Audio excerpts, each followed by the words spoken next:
welcome to the SVG TV news for Monday, December 21st. I am Khalil Kato with the details. There is a concern about the number of breast cancer diagnoses and deaths being recorded in St. Vincent and the Grenadines.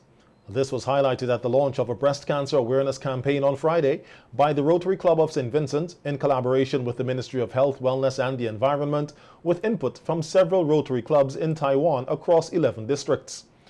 Addressing the launching ceremony at the Grenadine House, Ward Manager of the Oncology Department at the Modern Medical and Diagnostic Center, Sister Sandrina Hamilton, says cancer in SVG is a matter of concern, with breast cancer being the leading cancer being treated at the facility. Week, we receive possible cases to be diagnosed or confirmed cases that are diagnosed at the clinic in Modern Medical and at the clinic at the Milton Cato and Memorial Hospital. At the Modern Medical, the cancers that are treated are breast cancer, endometrial cancer, colon cancer, prostate cancer, cervical cancer, squamous cell carcinoma, non-Hodgkin's lymphoma and Hodgkin's lymphoma, multiple myeloma, and mantle cell lymphoma. And throughout the year thus far, as the year is not completed as yet, we are still in November, we would have treated 60 patients. And among those 60 patients would have been the various cancers that I would have just mentioned. However, 35 of those patients are breast cancer patients. So that alone can tell you that that breast cancer is the leading cancer that is being diagnosed based on our treatment center, and we're not covering private facilities, and patients may be diagnosed and may not come to the center to be treated.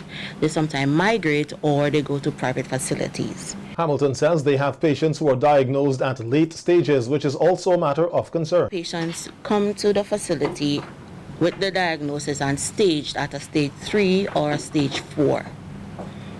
And that makes it very difficult for the cancer to be treated, for us to treat the cancer and the prognosis of the patient as well.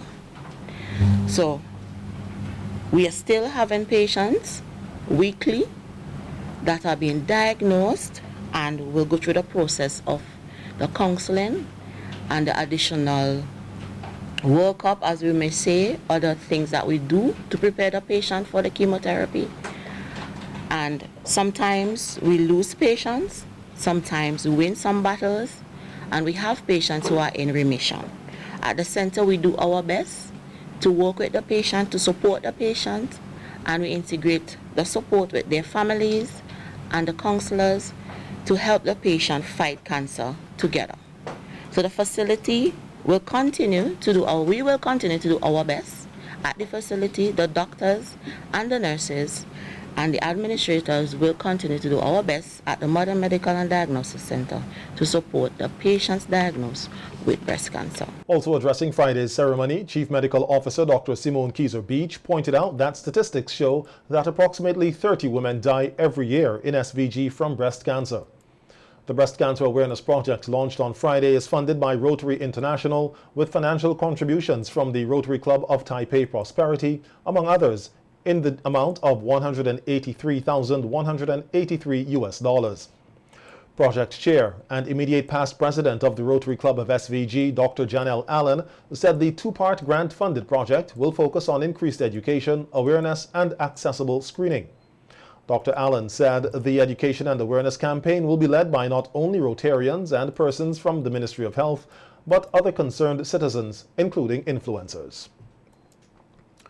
The International Monetary Fund has lauded the government of St. Vincent and the Grenadines for its handling of the COVID-19 pandemic and the 2021 volcanic eruptions, but also highlighted several areas that need improvement.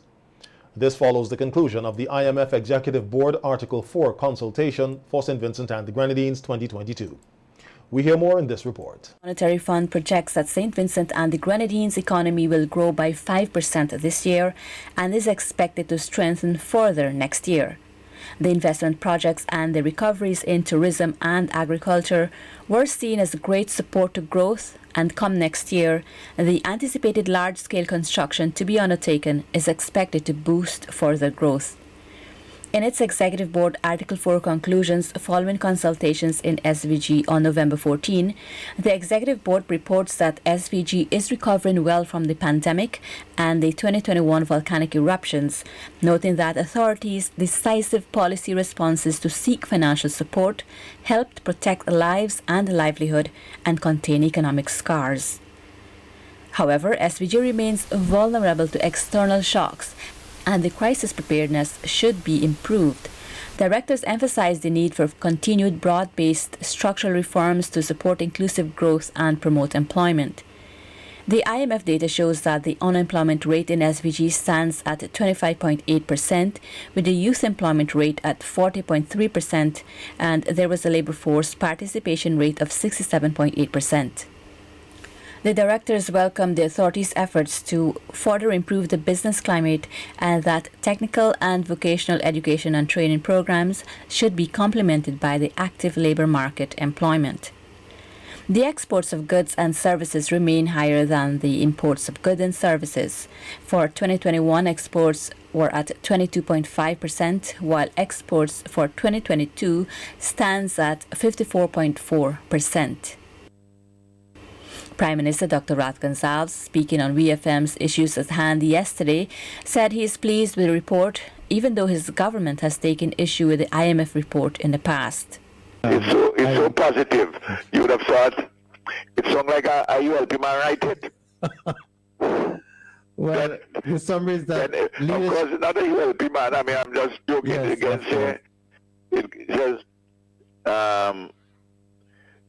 the directors of the IMF board agreed that near-term priorities continue to be health and reconstruction spending and supporting the vulnerable while maintaining fiscal prudence. And that's what I've been talking about all the time. Directors encouraged the authorities to keep the generalized fiscal relief temporary, as announced, and continue to enhance the coverage and targeting of the social safety net. Larissa Pugsley-Kidd, SVG TV News. Today, Parliament passed the Excise Tax Amendment Bill 2022, which is intended to bring the country's taxation in line with those of the CARICOM community, CARICOM. That should be the Caribbean community, CARICOM. The bill was tabled by Finance Minister Camilo Gonsalves, who says the intention is to amend the Excise Tax Act from January 1st, 2023. The amendment will make the customs tariff headings of descriptions of goods in the first and second schedule of the Excise Tax Act consistent with the common external tariff based on harmonized commodity description and coding system HS 2022. In addition, the excise tax rates for hybrid vehicles and internal combustion engine motor vehicles with smaller engines will be reduced. So, Madam Speaker, what we're doing today is not something that is St. Vincent specific, St. Vincent and the Grenadines specific. It is a regional adjustment to the common external tariff and the regional adjustment to our excise and customs arrangements, intended in the wisdom of the Council for Trade and Economic Development to promote and buttress the development of industry within CARICOM, and additionally to create further categories of products to keep us up to date with technological changes in trade and production globally. In his contribution to the debate on the bill, Opposition Member of Parliament for Central Kingstown, Sinclair Leacock, says they are in full support of the necessary adjustments that must be made so that the country's trading arrangement is at once regional and international. All that we're talking about must come with an accompanying set of conversations that while we are thinking local, we are always global. I want to repeat that. While we are thinking local, we must be always global. And that is why the logistics market is so important. Because with all of the protection that we want to give, and all of the harmonization, all of the high-fangled, newfangled, and disfangled product range that we're talking about, it's the Amazons that are growing, you know. I run out of something, get on my little smartphone, and let me have a same day or next day presentation. Yes, it is true that our people are still not at this advanced stage, as let's say my daughters or my son-in-laws or my children who are living abroad. Well, they hardly leave the house to want something, because everything is there. It's on the net. It's on the phone. And within short times, we're getting there too. Thanks to our own institutions here where we can press an app and do an app. Because they don't have any obligation or loyalty to any firm. The opposition New Democratic Party, the NDP, held a youth convention rally yesterday at the party's headquarters under the theme, My Decision, My Future.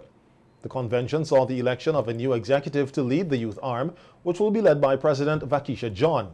Vice President Esteban Richard Hernandez. Other members of the executive are Secretary Kimisha Oliver, Treasurer Alicia Lavia, and PRO Damian D'Souza. In his address to the gathering inside the Sir James Mitchell Auditorium, party leader Dr. Godwin Friday said the theme selected for the convention is an indication that the youths are ready to shape their own destiny. No one should ever underestimate the impact that you make, the difference that you can make. No one should put any obstacles in your way. And those who do, if they can't lend a helping hand, then they need to get out of the way. Because as the song says, and somebody quoted it earlier, we have a country to build.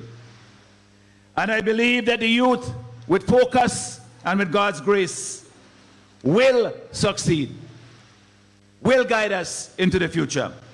But we have many challenges, we know that. It is easy to be cynical and to say that things will never change for the better. But that sort of thinking is not who we are. And that will get us nowhere. We have a proud legacy of struggle. Remember, that is a legacy of Chatoyer. That is our Garifuna history. People who fought against insurmountable odds, but did so because it was right. So when we work together and we harness our energy and talent, and all the ideas in this room, we can't fail. We must succeed.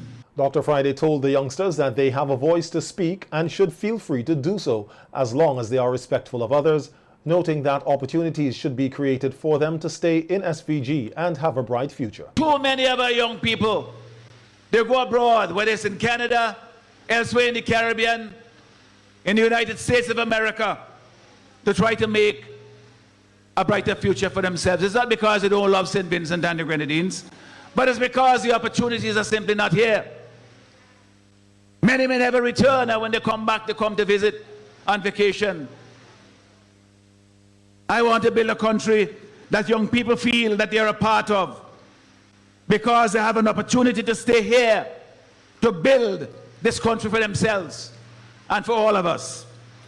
I want us to build an education system that prepares young people for the future, a healthcare system that protects all of us, an economy that creates jobs and business opportunities so that we can make lives for ourselves here safe and hopeful, not crippled by the constant fear of crime and violence that plagues our communities. We have been let down by the government that seems to have no interest in building a country to enable people, especially young people, to live and to flourish. According to the NDP leader, too many of the young people in SVG, after earning qualifications, are left unemployed, shut out of the working world, blocked from making their contribution to the country. We have to change that. We must change that. All your talent can't be sitting there wasting because this present government doesn't know how to put you to work. I will make that happen. All they do is that they promise the moon and the stars at election time, and then over and over again they fail to deliver. You know the story.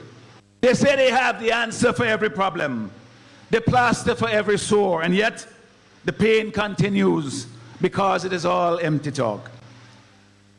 And only the chosen few benefit. As somebody said to me in North Windward the other day when I was walking about, and I tell about the projects that they have on store, and they say they're going to do all these kinds of things, they're going to reinvent government. And she said to me, Mr. Friday, it don't matter what they do, it's the same people benefiting all the time. Don't you feel that way?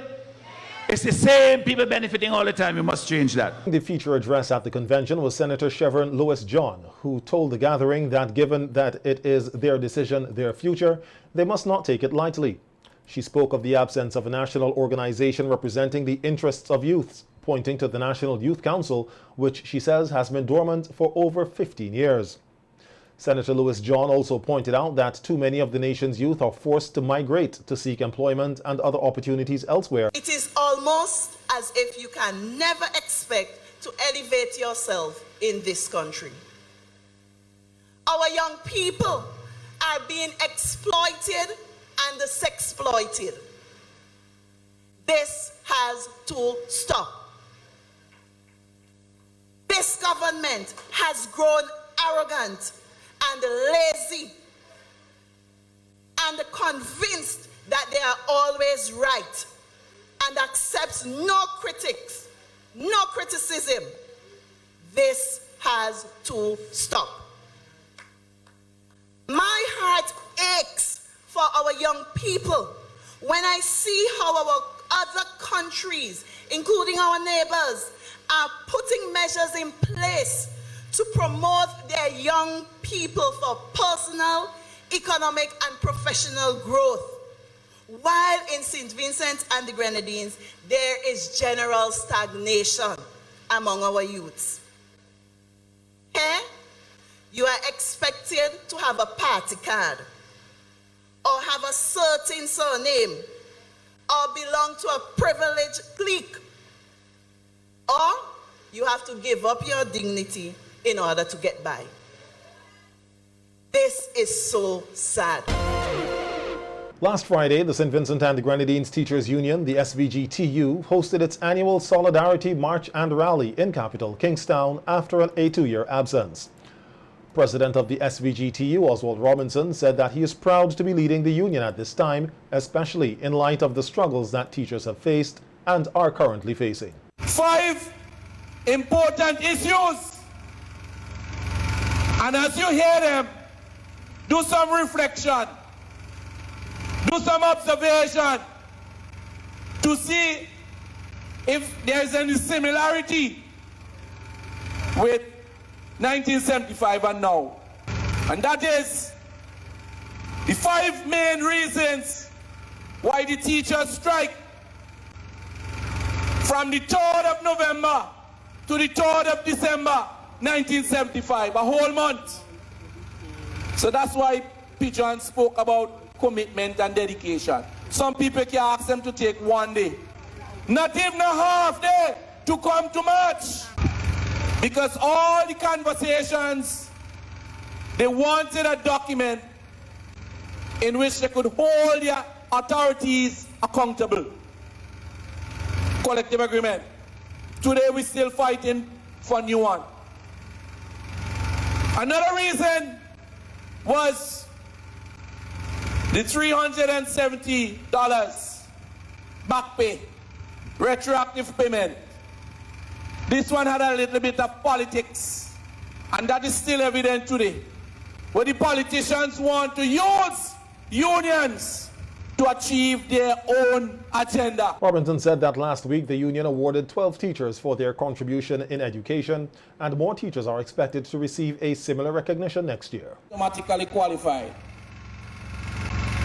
And so we did 12, and come next year we are going to pay tribute to more of our teachers for the hard work, the commitment, and the dedication. The issue of pension reform is high on the agenda. And this one is a serious business. because we know what the authorities are trying to do. The fact that they could not come up with the money to pay some of our teachers, and they think it's a secret. That's why they dismiss you and trying to use mandatory vaccination as the scapegoat. We wrote the government of St. Vincent and Grenadines. When we went to the negotiations, we reminded them that they have been falling short on a number of issues. And we wrote them again, and they did not have the respect to respond to us. Lawyer Jomo Thomas, who is representing the union in its case against the government, in its court case against the government over its vaccination mandate, commended the teachers' union for its commitment in defending teachers, their democracy, and good governance in SVG. I am impressed with the way in which the teachers' union and teachers have stood firm in the face of the oppressive policies and actions of the current administration led by Prime Minister Ralph Gonsalves. Some may say that this manifestation today is a small one. But mind not the numbers. The important thing is that a sufficient amount of you felt compelled to come and to march and to rally. And every time you do that, you are planting the seeds in the minds of the younger generation who would come on to be teachers. And you would be saying to them, you would be telling them that wherever there's something that aggrieves you, that the way to advance, the way to progress is to make your voices heard. And this teachers' union, you, by your presence here today, you, by your actions over the last year, you, by your support for the leadership of the union, have shown that you are prepared to do all that is necessary, not only to defend teachers, but to defend democracy, to defend transparency, and to defend good governance in our country, which we call St. Vincent and the Grenadines. Team UISS GOP from the Union Island Secondary School is the first prize winner in the Secondary School Idea category of the NTRC 2022 I-Code 784 competition. In second place was Team Taze of the St. Vincent Grammar School and Jamtech, also of the St. Vincent Grammar School. The winners of the competition were announced at a prize-giving ceremony on Friday at the Methodist Church Hall. In the Secondary School Mobile Application category, Team Software Explorers from the Canawan Secondary School copped the first prize. Team SVGS Tech Innovations of the Grammar School came in second, while third place went to Team After School Boys, also of the Grammar School. In the open category, Lyric Codex Text took the first prize, while Lyric MediGuide came in second and Astra Vinci took third. Two members of the winning team of the open category are expected to travel to Barcelona, Spain in March 2023 to attend an event for startups called 4YFN, which stands for 4 years from now, which is the world's largest exhibition for the mobile industry. The largest ship for the cruise season 2022-2023 is expected to dock in Port Kingstown on Friday, December 16th. Speaking on the API's Manning SVG program on Friday, Minister of Tourism Carlos James said that day is expected to be one of the busiest in the capital, with a vessel accommodating over 5,000 passengers expected to dock at Port Kingstown. The challenge I'm indicating early we're going to have is later in December. I'll give you the exact date. In December, we're looking at December 16th, which is a Friday. That's 9 mornings. That's the day at 9 mornings. Precisely. The first morning. We're expecting to see one of the larger vessels come into St. Vincent and the Grenadines. It's one of the Fridays, busy period where our transportation, public transportation, is likely to be affected. And I'm putting this out there very early so that people can understand and appreciate the challenges. Really? We're talking about roughly nearly 5,430 people. Wow. On that vessel? On that one vessel. On that one vessel, that particular day, into Kingston. Friday, December 16th. It means all of the major public transportation systems are likely to be threatened in terms of buses are being pulled off to transport people across St. Vincent and the Grenadines. It is going to be a challenge, and I want to indicate that very early that we're likely to see some disruptions in our transportation service on Friday, that particular Friday, the December 16th. Where we would have roughly over 5,000 plus people coming to St. Vincent and the Grenadines. This is the largest ship for the season, and we're anticipating that, though we're happy that they're coming off, we are able to cushion the likely fall off we will have in transportation, public transportation. Minister James said that the country should get good revenue from this tourism season, as he explained how the country usually makes money through cruise tourism. Several ways. First, every call that comes to St. Vincent and the Grenadines, there's a fee. There's a charge at the port, but there's also a fee on every passenger that comes to the destination. So when we're up 44%, our revenues are likely to also be up 44% in persons who are taxed to come to the destination. Of course, the taxi operators, the vendors, persons who are working at the sites. In fact, just recently, in Villa, there's a big growing trend where the rental of beach chairs is now gone beyond what the capacity of the Villa Beach can accommodate. And I've just had to call national parks just yesterday to have that matter being addressed, whereby for every chair that is used, there's a fee. Persons, and that's not money coming to the treasury, but money is going directly into the hands of persons who are involved in the industry. And the tour guides and tour operators, captains on the marine tours, persons, generally all of the stakeholders, and tourism is one of those industries that is able to really put foreign exchange in the hands, directly in the hands of persons who are involved in the industry.